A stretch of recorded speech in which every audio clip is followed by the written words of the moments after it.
हजारों साल पहले एक लड़की का एक प्यारा सा बेटा पैदा हुआ।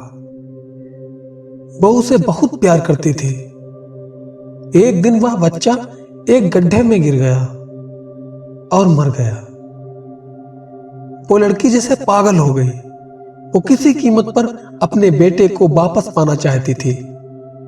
उसने बहुत कोशिश की, लेकिन हार कर वह बुद्ध के पास गई।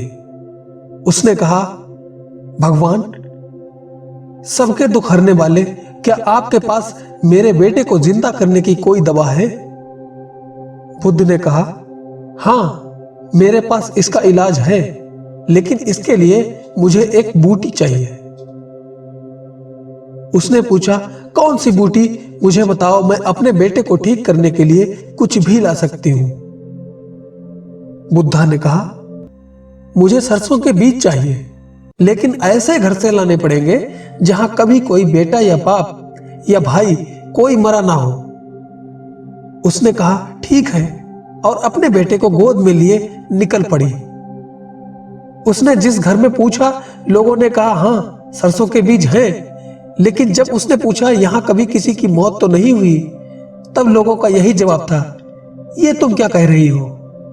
यहां जीने वाले कम और मरने वाले ज्यादा हैं। फिर वह दूसरे घर में गई। उसने कहा, मैंने अपना बेटा खोया है। फिर वह अगले घर में गई जहां किसी ने अपना पिता खोया था। आखिर में वह एक भी ऐसा घर नहीं ढूंढ पाई जहां कभी कोई न मरा हो। अंततः वह समझ गई, उसके दिमाग में सब कुछ साफ हो गया।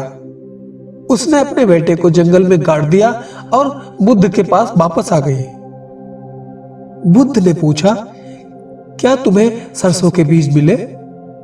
उसने कहा, भगवान, मुझे बीज नहीं मिले।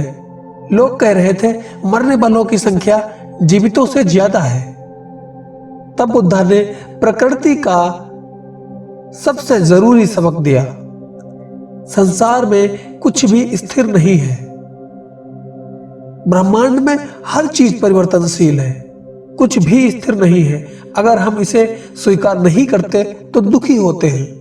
बदलाव ही हमारी नियति है, और हर चीज का पैदा होना और फिर समाप्त हो जाना, यही संसार की निरंतरता है।